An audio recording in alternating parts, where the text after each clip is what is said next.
Thinking Aloud. Conversations on the leading edge of knowledge and discovery with psychologist Jeffrey Mishlove.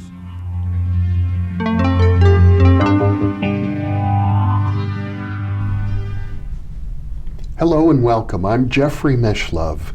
Today we're going to look at the Spectral Revolution, by which I mean we're going to examine the ways in which our minds become clouded by archetypal forces in ways that we're not even aware, that we're unconscious of, and how we can free ourselves from that sort of hypnotism. With me is philosopher Reza Jorjani, who is a faculty member at the New Jersey Institute of Technology. Welcome, Jason. It's great to be with you, Jeffrey.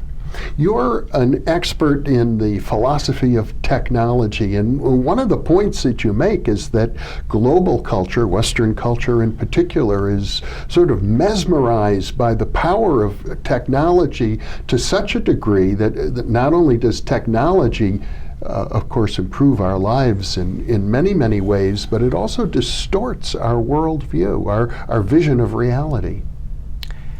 Yes, technology is often considered applied science, but one of the things that I'm concerned to argue is that actually science is essentially technological. Technology is the more fundamental phenomenon without which even the most basic sciences couldn't be elaborated. Even for geometry, you need basic writing instruments and ways to measure straight lines. So technology preceded science chronologically, but also our theoretical world pictures are not mirrors of reality, they're models of the world, and they have an ultimately practical significance. They allow us to get a better handle on nature. So science is essentially technological. We build models in order to predict and control things, and when we're successful in so doing, we tend to think, well, this model accurately reflects reality, and you're suggesting that might not be the case. That's why I think spectral phenomena are so significant. The term paranormal, I believe, is a misnomer. It suggests that anomalous phenomena like ESP, clairvoyance, psychokinesis are exceptions to an adequate mechanistic understanding of the natural world. But this mechanistic and materialistic vision of the world is a model that we've constructed for practical purposes, and we've lost sight of that fact. So what appear to be irrational phenomena are actually things that are perfectly normal in the animal world, or even they're characteristics of, say, plant life. Mm-hmm. And so against the background of these phenomena, we're able to see the limits of the technological scientific approach to nature. So what you're suggesting, if I get your meaning, is that in societies such as our own that are highly advanced technologically, there's a tendency to deny the existence of paranormal phenomena, even when they're demonstrated empirically, as in scientific parapsychology, to act as if these things couldn't possibly exist because they seem somehow inconsistent with the technical, rational, mechanistic, materialistic worldview we adopt. That's right, and the people who have despite that marginalization of these phenomena, continue to research them, namely parapsychologists, often try to elaborate what amounts to a new metaphysics in order to explain these phenomena. They want to replace the Cartesian modern paradigm in science with a new paradigm or a new framework of knowledge. Whereas I believe the deeper significance of these phenomena is that it gives us an insight into what model building is, into how we construct frameworks of knowledge, into the fact that they are socially and psychologically constructed. Mm-hmm. In other words, we really have to appreciate that reality is reality and a model is a model, and the two can never precisely mirror each other. Yes, and we have no objective access to reality, capital R. There are different forms of life and nature, and They have various finite horizons of experience based on what their vital interests are. There's no objective perspective or standpoint. Well, when you use the term the Spectral Revolution, you seem to be looking forward to an era in which people will be able to accept both the power of technology and at the same time acknowledge the reality of psychic phenomenon, of the powers of the unconscious, of fringe areas, maybe even things like life after death. By spectral revolution, I mean several related things.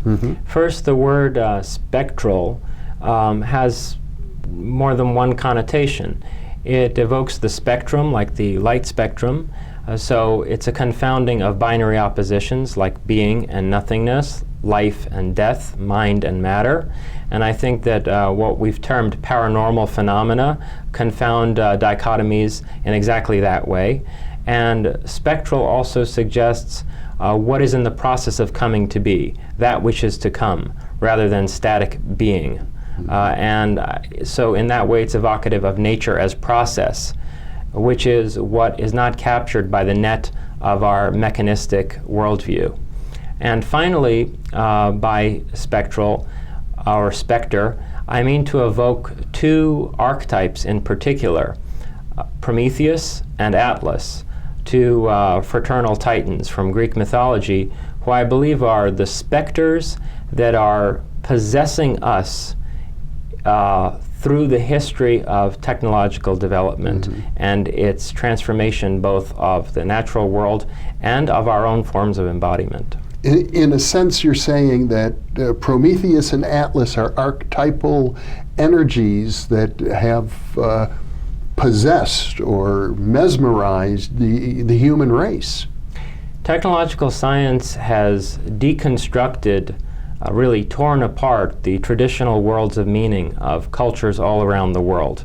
And it's believed that it has done so because, in a neutral sense, it is more objectively adequate to reality. But I think what's actually happened is that a particular mythology, namely ours, a mythology that goes back to our Greek progenitors, has come to dominate over other myths in the world, because it's simply more powerful, it's more captivating. And at the heart of this mythos are Prometheus and Atlas. I mean, many people would say we're a Christian nation, that the Christian myth, or the Judeo-Christian myth, is the dominant myth of our culture. I guess you are, at least in part, taking issue with that. Many people, particularly more fundamentalist Christians, would also call technological science demonic. And in a way, I think they're right.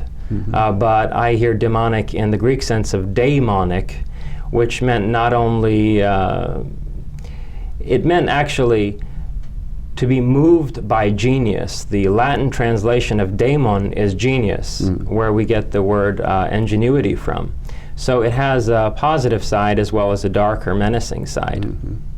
Well, the Christian tradition regarded the ancient gods and titans as literally demonic in some sense. But let's talk a bit about these characters, Prometheus and Atlas. I think most of our viewers have heard the terms, but may not be aware of the poetry and the story behind these images. Well, what's most interesting about these two figures in particular is that they rise to prominence in Greek literature just before scientific thinking gets off the ground. They herald the rise of science in ancient Greece. And in the case of Prometheus, Aeschylus wrote a series of trilogy, really, of tragedies centering on Prometheus. And the basic idea is that Prometheus is the creator of man, not Zeus. In Greek mythology, we were created in the image of the Titan Prometheus, and we were meant to be a race of new gods. But out of his jealousy, Zeus bound us in the chains of ignorance. In order to remedy this, Prometheus steals fire from the gods and brings it to the realm of men. And this fire symbolizes both the light of knowledge, the light emits darkness, fire, and in the nighttime, and also it's the fire of the forge, what gives us the ability to craft tools that improve the conditions of our lives. For this, Prometheus is punished by being chained to a rock in the Caucasus and having his liver devoured by an eagle.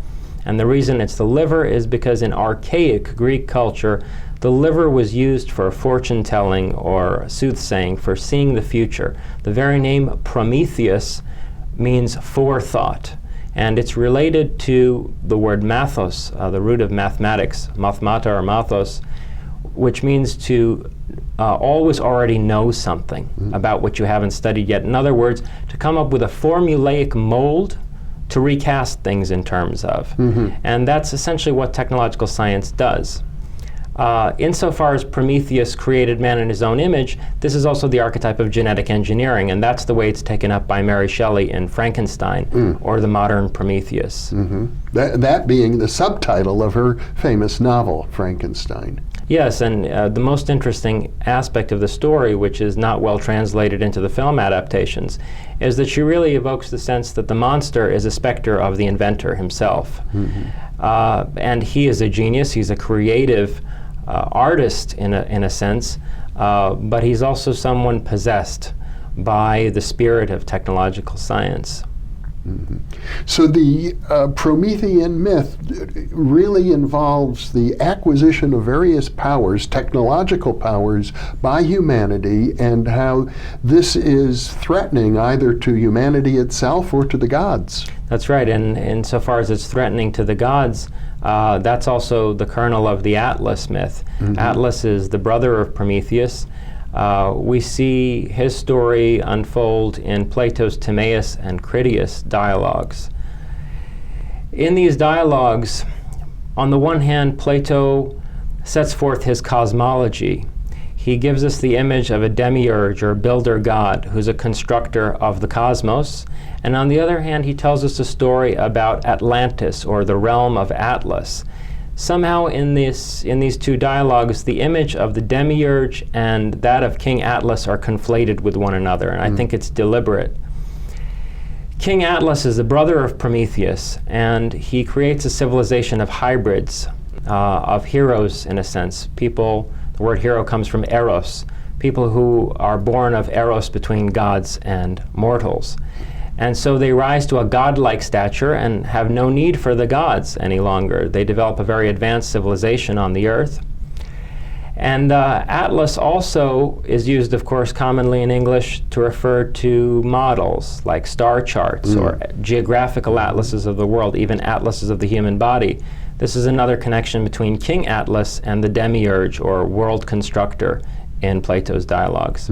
At any rate, the story ends with Zeus convening a council of the Olympians and them deciding to wipe the Atlanteans off the face of the earth amidst earthquakes and terrible floods, which of course is a parallel to the story of Noah's flood in the Bible, which was used to wipe out the civilization of giants that are referred to in Genesis. Well, now the giants in Genesis have some similarity to the myth of Atlantis in that it involves the marriage of humans and another race of almost godlike beings. It's actually a very close comparison. If we look at the Book of Enoch, which many believe was excerpted or censored, removed from Genesis, it tells the story of why the civilization of giants was removed from the earth. And it was because these titans, or giants, taught humanity all the arts and sciences. And this brought humans up to equal footing with the gods, or with the Elohim in Hebrew. So it's really, again, out of jealousy that their civilization meets its end. Among the crafts that they taught mankind was the use of psychic ability. In particular, there's reference to group of sorceresses who dominate this society, women with tremendous psychical abilities. Well, these myths suggest, and the way you suggest that we are captivated by these myths, subconsciously, that humanity is moving toward a point where even though today we think of parapsychology as a fringe science practically rejected by the scientific community, nevertheless it remains an acknowledged science by the American Academy for the Advancement of Science, and we may move toward a time in history when not only are these abilities of the mind, these mysterious abilities, acknowledged, but also cultivated. Yeah, we have to reconceive what technology is.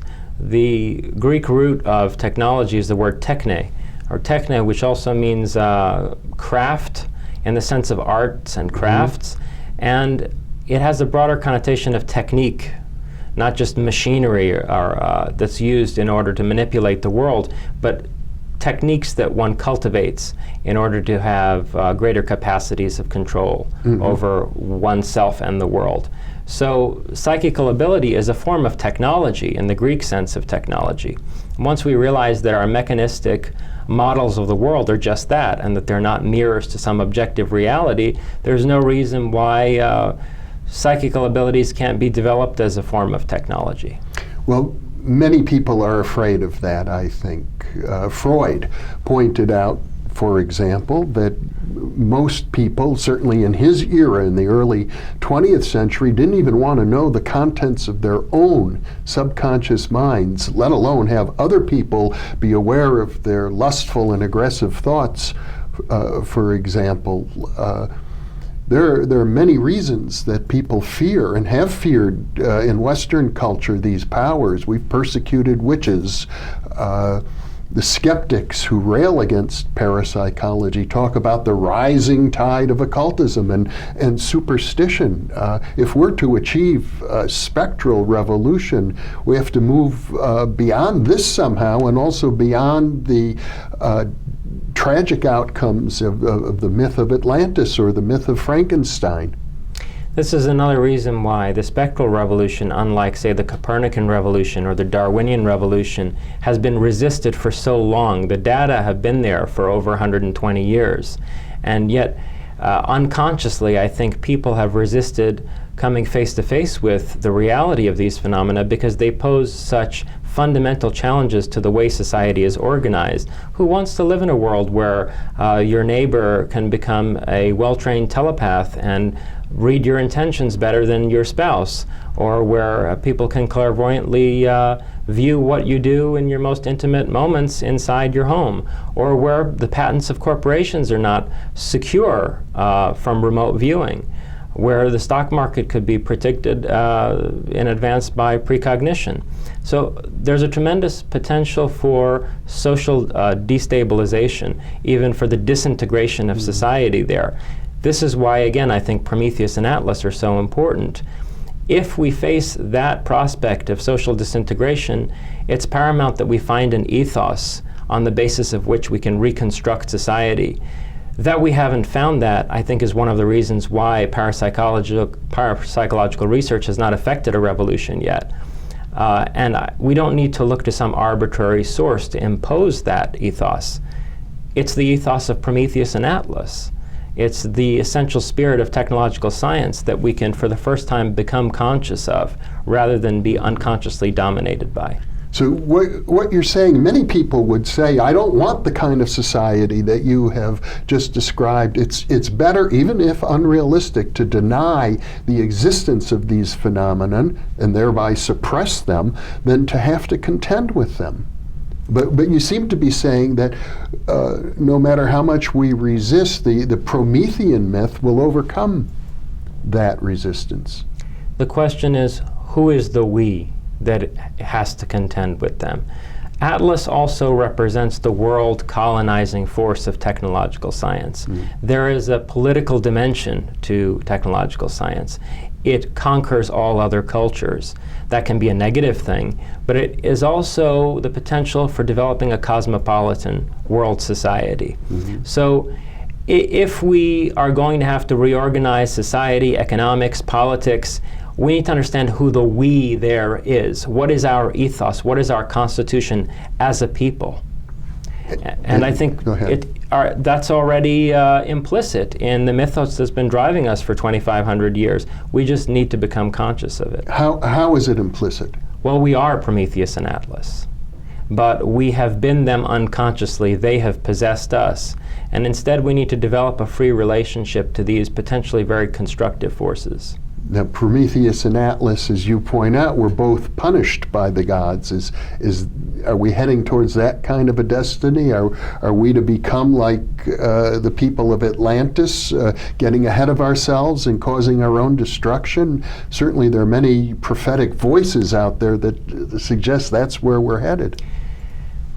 The most unique thing about our civilization is its willingness to risk dystopia in order to reach for utopia.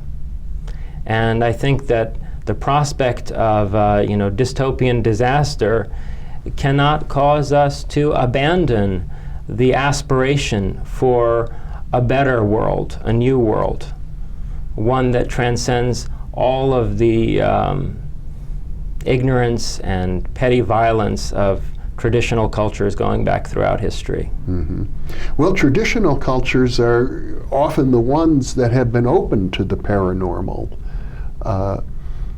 often to their disadvantage, because as you point out, they end up becoming conquered by more advanced technological societies. They end up, in a sense, losing their own cultural roots as a result of their peaceful openness. Well, I'm not sure it's a peaceful openness. Mm-hmm. There's also, there are various forms of internal and external violence in tribal societies. Mm. And also their acceptance of the paranormal is in a completely different form than that which it would take with the Spectral Revolution. It's a superstitious, pre-scientific relationship to these abilities. Mm-hmm. Whereas what we would have on the other side of technological science is something quite different. Mm-hmm. And more empowering. You seem to be arguing that viewers of this program who have an interest in science, mathematics, technology, and engineering ought to have an equal interest in exploring the unknown areas of the human mind. I think that they should look at their interest in science, technology, and engineering against the background of what can't be encompassed by it, mm-hmm. because that will light up the structure of technological science. It will reveal its limits. Mm-hmm. What cannot be encompassed? What cannot be encompassed, which then also, in a way, shows us the power of science and technology themselves. Mm-hmm. Shows us that they are a transformative effort on our part to make our world more habitable and to reshape both nature and ourselves. Mm-hmm. In other words, a greater appreciation of the true nature of science and of technology would also be an appreciation of their limitations. Yes, this is not something that just happens. We have done this. We've reshaped the world. We are forcing answers out of nature in the way we put questions to nature. Mm-hmm. And so we get the answer that we're looking for. Yes. And you're suggesting that there are other answers we're missing as a result of that. There's a dimension of life that we're missing as a result of that. We've overdeveloped our technical intellect, and we've atrophied various instinctual abilities that we share in common with animals. We can regain those on the level of a cultivated intuition. Mm-hmm. Well, you talked about, for example, the use of precognition for investing in the stock market. Do you see that as a wise application of psychic abilities? No, but I think it's one that could call into question the entire structure of capitalist economics. I think that we might have to move to a different form of economic system. Also, in the sense that patents will not be able to be protected by corporations. Mm-hmm. Remote viewing would allow corporations to steal patents from other ones before they really even have been worked mm-hmm. out properly. Mm-hmm. When we talk about paradigm change, many people point out that it was only a few hundred years ago that witches were burned at the stake, literally, speaking, and people were afraid that other people with power could just by their own thoughts cause damage. Now, today we look back and think about that as superstition, but are we opening the door to, if that's a reality or a superstition, either way, it seems rather frightening. The mechanistic character of modern science, in part, is a response to those social conditions. I think a kind of, at least tacit truce was reached between the early modern or late Renaissance scientists and the church, insofar as after the burning of people like Giordano Bruno, who freely investigated psychic phenomena in a scientific way, scientists kind of got the message that this is an area that ought not to be inquired into. Matters of the soul belong within the domain of faith. And so they focused on things that could be comprehended in terms of mathematical equations and that had a kind of mechanical regularity to them. This also allowed them to avoid being burned at the stake. So yes, by breaking that truce, we are potentially opening the door to something like the witch burnings, which again is why the ethos of Prometheus and Atlas are so important. We need to decide who we are. Are we the people who sentenced sorcerers and sorceresses to death, or are we people who are driven by the spirit of scientific exploration and discovery? We can't have it both ways.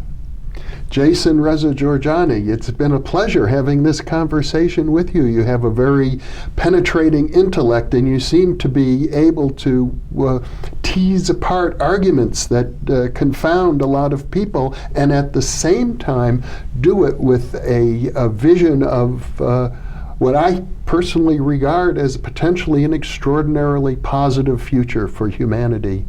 Thank you so much for inviting me, Jeffrey. Thank you for being with me. And thank you for being with us.